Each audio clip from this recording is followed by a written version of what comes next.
आप इस कहानी में बहुत बड़े साइज के मॉन्स्टर को देखेंगे जो पानी से निकलकर इंसानी जान का दुश्मन बन रहा है और हर तरफ तबाही मचा रहा होता है। इंसानों के लिए ये सब कुछ होना एक बहुत बड़ी सजा है। मूवी स्टार्ट होती है और हमें रात का एक खूबसूरत सीन दिखाया जाता है। वहाँ पर बाई नाम का एक लड़का जो कि इस मूवी का मेन कैरेक्टर भी है, वो एक लड़की का पीछा करते हुए एक बहुत ही बड़े डोर तक पहुँचता है। जब वो दरवाजे के दूसरी साइड पर जाता है तो वहाँ पर जाते ही उसे एक खूबसूरत गार्डन और एक खूबसूरत रिवर नजर आता है और देखते ही देखते वो लड़की उस दरिया में जंप कर देती है जिसका बाई पीछा कर रहा था।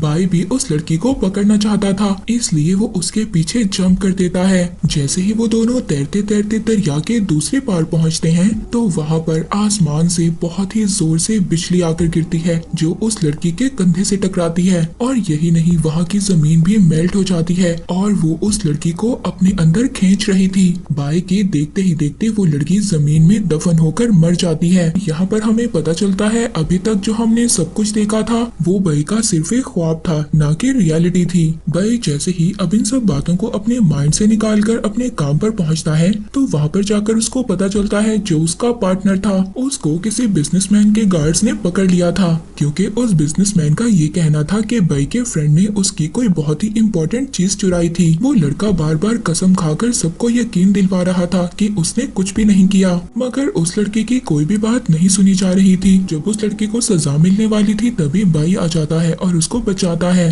और बिजनेसमैन से कहता है कि मैं इसकी तरफ से माफी मांगता हूँ, आप प्लीज इसको छोड़ दें। बाई बिजनेसमैन से कहता है कि आप जो भी कहेंगे मैं करने के लिए तैयार हूँ। ये सब बातें सुनकर उस बिजनेसमैन के एक्सप्रेशन ऐसे थे कि जैसे उसका कोई काम पूरा हो गया हो, उसने अपना काम निकलवाना हो और उसको अपना काम निकलवाने का मौका मिल गया था। वो बिजनेसमैन बाई के सामने ये शर्त रखता है कि अगर तुम मुझे सेलेस्टियल बोन ला कर दे दो तो मैं तुम्हारे दोस्त को बिल्कुल सही सलामत छोड़ दूंगा। बाई के पास अब कोई और रास्ता नहीं था, इसलिए वो बिजनेसमैन की बात मान जाता है। हालांकि बाई ये जानता भी था कि ये काम बहुत ज्यादा खतरनाक है, मगर वो क्या करता, उसको ये काम करना भी था। इसीलिए अब वो सेलेस्टियल बोन को हासिल करने के लिए एक मैप की तलाश में निकलते हैं और वो पहुंचते हैं एक मिस्टीरियस सी बिल्डिंग में। वहाँ पर बाई को मिलती है एक लड़की और वो उस लड़की को देखकर बहुत ज्यादा परेशान हो जाता है। ये लड़की बिल्कुल उसी लड़की की हमशक्ल थी जो अक्सर बाई के ख्वाब में आया करती थी। इस लड़की का नाम शर्ली था। उनको मैप देने के लिए तैयार तो हो जाती है, मगर यहाँ पर वो एक शर्त रखती है कि वो पूरे प्लान में शर्ली को अपने साथ रखेंगे। जिसके बाद अब हम उन लोगों को सफर पर देखते हैं। वो एक बोट पर सफर कर रहे थे और उनकी बोट में एक बहुत ही मिस्टीरियस सा आदमी था।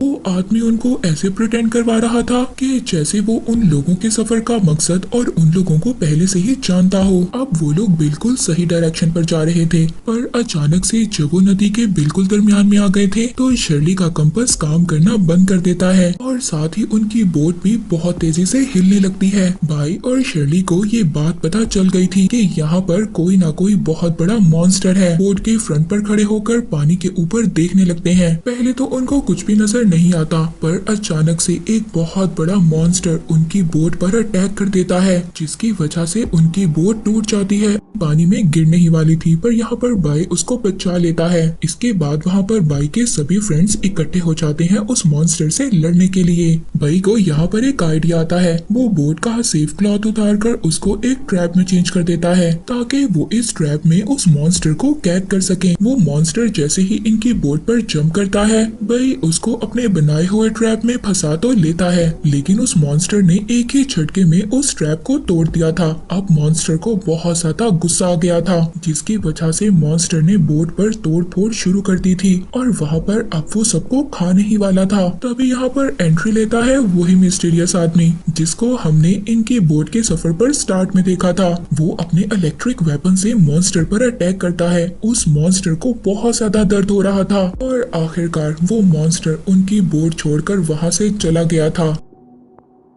उस आदमी की सच्चाई पता चलती है। दरअसल वो आदमी एक साइंटिस्ट था और ये साइंटिस्ट भी उसी सेलेस्टियल बोन की तलाश में था जिस सेलेस्टियल बोन की तलाश में ये ग्रुप निकला था। वो साइंटिस्ट उनको बताता है कि जिस रास्ते पर तुम लोग निकले हो ये रास्ता इतना आसान नहीं है जितना तुम लोग समझ रहे हो। यहाँ पर कदम कदम पर खतरा है और अभी जिस मॉन्स्टर से तुम लड़कर आए हो इस मॉन्स्टर को भी यहाँ पर एक इविल गॉडेस ने रखा हुआ है। अब वो अपने आप को इन सब खतरों से लड़ने के लिए तैयार करते हैं और एक माउंटेन पर पहुंचते हैं। वहां पर उनको एक टेम्पल नजर आता है। उस टेम्पल को देखते हुए वो आहिस्ता आहिस्ता उसके अंदर जाते हैं। तभी बई को एक बटन मिलता है। उसको दबाते ही उसके सामने एक टनल खुल गई थी। वो टनल उनको एक बहुत बड़े दरवाजे तक लेकर जाती है। बई बहुत ही मुश्किल से उस गेट को खोलता है। वो जहाँ पर गए थे वो एक आइस केव था और बहुत ज्यादा स्लिपरी था। उनका खड़े रहना वहाँ पर बिल्कुल भी मुमकिन नहीं था। बई यहाँ पर नोटिस करता है कि अगर वो ऐसे ही आगे बढ़ते रहे तो वो बहुत जल्दी टकराकर मर जाएंगे। इसीलिए सबसे पहले वो अपनी नाइफ का यूज करता है, अपने आप को स्टेबल करता है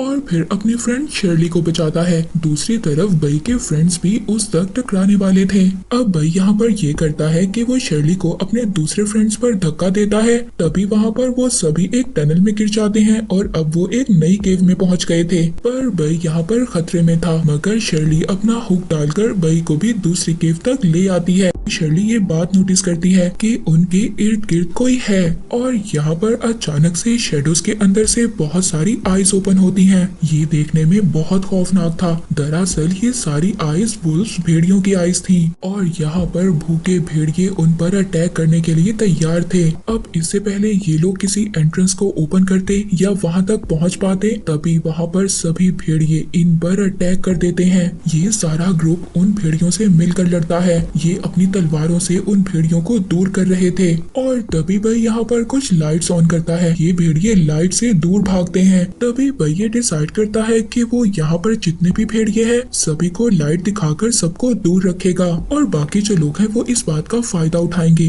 वो ऊपर वाले एंट्रेंस से बाहर निकलने की कोशिश करेंगे। शर्ली यहाँ पर अपना एंकर यूज करती है और वो उससे रस्सी बांधकर ऊपर वाले एंट्रेंस से अटैच कर लेती है। अब जब वो ऊपर चढ़ने की कोशिश कर रही थी तो वहाँ पर जो वुड्स थी वो टूट जाती हैं। शर्ली तो नीचे गिर गई थी, मगर वो जो ऊपर का होल था उसके टूटने से उस केव के अंदर सूरज की रोशनी आ गई थी। तो यहाँ पर भेड़ियों पर ये कर्ज था कि वो सूरज की रोशनी में नहीं आ सकते थे, कि सूरज की रोशनी उनकी स्किन को जला देगी। इसी वजह से वो भेड़िए उनसे दूर हो जाते हैं। मगर अभी भी वो भेड़िए इनके खून के प्यासे थे और वो इनको खाकर अपनी भूख मिटाना चाहते थे। पर लकीली उन भेड़ियों को इस बात का मौका नहीं मिलता। वो सब लोग सूरज का फायदा उठाकर उस एंट्रेंस से बाहर निकल जाते हैं। मगर तभी अचानक वहाँ पर सूरज के आगे बादल आ जाते हैं और धूप बिल्कुल खत्म हो जाती है। अब बई उन वुल्फ्स के साथ ही उसी केव में फंस गया था। बई के फ्रेंड मिरर से उसके ऊपर शेडो बनाते हैं और वह मुश्किल उसे ऊपर ले ही आते हैं। इतने ज्यादा खतरे बर्दाश्त करने के बाद अब उनके अंदर बिल्कुल भी हिम्मत नहीं थी कि वो आगे और ज्यादा खतरों को बर्दाश्त कर पाते। इसीलिए अब वो सारे के सारे लोग सेलेस्टियल बोन को लिए बगैर ही वापिस आ जाते हैं। जब वो लोग शहर वापस आ गए थे, शर्ली अपने फ्रेंड बई की बैंडेज कर रही थी। तभी नजर आता है कि जैसा निशान उसकी बैग पर था बिल्कुल वैसा सेम निशान बई की भी बैग पर था। शर्ली अपनी सारी टीम को इकट्ठा करती है और उस निशान के बारे में सबको बताती है। वो निशान कोई आम निशान नहीं था बल्कि वो एक कर्ज था। अब शर्ली यहाँ पर उस मार्क की कहानी बताती है। यहीं से इस मूवी की स्टोरी पास्ट में जाती है। कुछ टाइम पहले की बात है। हमारे जो बड़े थे वो एक डेजर्ट से गुजर रहे थे और गलती से वो लोग एक इवल गॉडेस के केव में चले गए थे, जहाँ पर एक इवल गॉडेस कई सालों से आराम कर रही थी। उनके आते ही उस इवल गॉडेस को बहुत ज्यादा गुस्सा आ गया था। इसीलिए वो सभी मॉन्स्टर से उन पर अटैक करवा देती है और उस अटैक की वजह से ही ये कर्स मार्क उनको मिल जाता है। इसका मतलब ये था कि जिन लोगों को भी ये कर्स मार्क मिला था वो लोग 50 साल की उम्र से पहले पहले मर जाएंगे और यही कर्स आगे उनके बच्चों पर भी ट्रांसफर होगा। इसीलिए अब ये सभी लोग स्टोरी सुनकर बहुत ज्यादा परेशान हो गए थे। वो शर्ली से पूछते हैं क्या कोई रास्ता है इस कर्ज से बाहर निकलने का। बताती है कि जिस सेलेस्टियल बोन की तलाश में हम पहले निकले थे वही सेलेस्टियल बोन इस निशान को खत्म कर सकता है। बई जो कि अब शर्ली को बहुत ज्यादा पसंद करने लगा था, वो ये डिसाइड करता है कि वो शर्ली को ऐसे मरने नहीं दे सकता। वो हर हाल में सेलेस्टियल बोन लेकर शर्ली की जान बचाएगा। अब इस काम में उसके सभी ग्रुप के लोग भी उसकी हेल्प करने के लिए तैयार थे। अब वो पहुँचते हैं दोबारा उसी केव के अंदर जहाँ पर बहुत सारे भेड़िए थे। वो उस केव की कंडीशन को बहुत अच्छे तरीके से जान गए थे, इसीलिए अब वो लोग पूरी तैयारी के साथ आए थे। वो लोग एक मैकेनिज्म की हेल्प से 30 मिनट तक उस केव को रोशन रखने का इंतजाम करते हैं, ताकि इन 30 मिनट के अंदर वो भेड़िए इन पर अटैक ना करें और ये 30 मिनट के अंदर अपना रास्ता कंप्लीट कर लें कि सेलेस्टियल बोन हासिल कर ये वहां से बाहर निकल जाएं। लेकिन अगर वो ऐसा नहीं कर पाए तो वो लोग इस केव के अंदर ही फंस जाएंगे। वो लोग उस केव के अंदर जाने के बाद जैसे तैसे कर दूसरी केव को भी खोल लेते हैं। वो एंट्रेंस खुलती है एक टेम्पल की सूरत में, जो दिखने में बहुत ज्यादा ओल्ड मगर एडवांस टेम्पल था। अब बई चाहते ही वहाँ पर जैसे ही लाइट ऑन करता है, चेन रिएक्शन की मदद से पूरा का पूरा टेम्पल रोशन हो जाता है और वो लोग बहुत ही ध्यान से आगे बढ़ रहे थे। तभी बई का अपना ही पाँव एक ट्रिगर पर रखा जाता है। बई का पाँव उस ट्रिगर पर रखते ही तो वो टेम्पल बहुत ही जोर जोर से हिलने लगता है और फिर अजीब अजीब किस्म के वेपन्स उन पर अटैक करते हैं। वहाँ पर एक तरफ से तीर निकल रहे थे तो दूसरी तरफ से तलवार, जिससे वो बहुत मुश्किलों से बचते हैं, मगर अभी उनसे वो बचे ही थे। तभी उन पर बहुत बड़े बड़े स्पाइक्स गिरने लगते हैं। उनको अब ऐसा फील होता है कि उन्होंने सभी खतरों को पार कर लिया है। उनके सामने एक टॉम्ब अपीयर होता है। उस टॉम्ब के ऊपर वही सेलेस्टियल बोन घूम रहा था जिसकी तलाश में ये लोग यहाँ तक आए थे। यहाँ पर इन पर और भी बहुत बड़े बड़े मॉन्स्टर्स अटैक कर देते हैं। बई जैसे ही उस सेलेस्टियल बोन को उठाकर अपने बैग में रखता है, तभी वहाँ पर बहुत बड़े बड़े स्पाइडर्स आकर इन पर अटैक कर देते हैं, जिनसे बचने के लिए पूरे का पूरा ग्रुप उनसे फाइट करता है। तभी बई ये बात नोटिस करता है कि ये सभी क्रिएचर्स सेलेस्टियल बोन के लिए स्ट्रगल कर रहे हैं, उसको बचाने के लिए। अब बई तभी यहाँ पर एक प्लान करता है। वो अपने सभी ग्रुप मेंबर्स को वहाँ से भेज देता है और खुद उन बड़े बड़े स्पाइडर्स के दरमियान में खाने का चारा बन जाता है, क्योंकि उसके पास सेलेस्टियल बोन थी।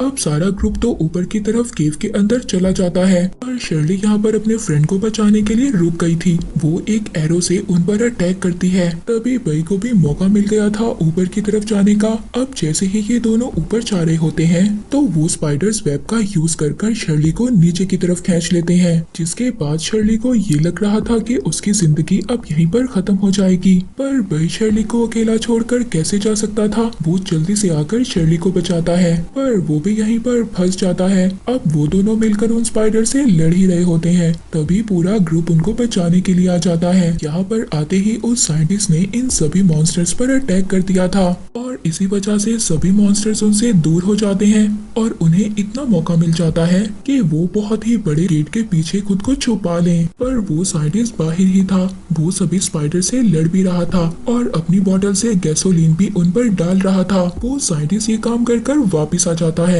तभी बई वहाँ पर अपना जला हुआ लाइटर फेंककर आग लगा देता है। जैसे कि हमने पहले देखा था कि एक लाइट ऑन करने से पूरा का पूरा टेम्पल रोशन हो गया था, तो इसका मतलब ये था कि इस टेम्पल में चेन रिएक्शन हो रहा था। तो अब यहाँ पर थोड़ी सी आग लगाने से पूरा का पूरा टेम्पल ब्लास्ट हो जाता है। ब्लास्ट होने की वजह से वहाँ पर बहुत ज्यादा आग लग गई थी और अब ऑक्सीजन लेवल भी खत्म हो रहा था, जिसका सिंपली मतलब ये था कि यहाँ पर जितने भी लोग फंसे हुए थे सभी मर जाएंगे। तभी जब इन सब लोगों को ये पता चलता है कि ये लोग अब नहीं बचेंगे, तो सभी लोग वहाँ पर अपने हाथों को एक दूसरे से बांध लेते हैं, जैसे कि वो एक यूनिटी शो कर रहे हो। और जैसे ही ये करते हैं तभी शर्ली का कंपास दोबारा से काम करना छोड़ देता है, जिसे ये सभी लोग देखकर बहुत ज्यादा हैरान हो गए थे, क्योंकि जब पहली मर्तबा शर्ली का कंपास काम करना बंद किया था तो उनके ऊपर सबसे पहले रिवर मॉन्स्टर ने अटैक किया था। और तभी उन्हें ये बात पता चलती है कि ये टेम्पल रिवर के बिल्कुल दरमियान में था और इनके आसपास वही रिवर मॉन्स्टर भी है। और इनकी सोच के मुताबिक बिल्कुल ऐसा ही होता है। वो मॉन्स्टर बिल्कुल इनके करीब था और वो बार बार टेम्पल की दीवार पर हिट कर रहा था और इसी वजह से उस टेम्पल की दीवार टूट जाती है और टेम्पल के अंदर बहुत सारा पानी इकट्ठा हो गया था। और अब रिवर मॉन्स्टर भी इन लोगों को मारने के लिए वहाँ पर आ गया था। वो तैरते हुए उस टेम्पल से निकलने की कोशिश कर रहे थे, पर लास्ट में बई बच जाता है। जब वो पीछे देखता है तो उसको रियलाइज होता है कि वो रिवर मॉन्स्टर उसको खाने वाला था। पर यहाँ पर बई की लक अच्छी थी। एक बहुत बड़ा पत्थर उस मॉन्स्टर पर गिर गया था और वो मॉन्स्टर उसी टेम्पल में कैद हो जाता है। वो लोग फाइनली अब पानी के सरफेस तक आ गए थे, यानी कि बई का पूरा ग्रुप उस मिशन में कामयाब हो गया था। सब लोग ट्रेन में बैठकर सफर कर रहे थे वापस अपने घर जाने के लिए। तभी शर्ली बई का शुक्रिया अदा करती है कि उसने बार बार शर्ली की जान बचाई। तभी यहाँ पर बई सबसे कहता है उस इवल गॉडेस ने जिन जिन लोगों को ये कर्ज दिया है, इस सेलेस्टियल बोन की मदद से हम सारे लोगों का कर्ज खत्म कर देंगे। बई का सारा ग्रुप उसकी बात मान जाता है। इसी के साथ ये मूवी यहीं पर एंड हो जाती है।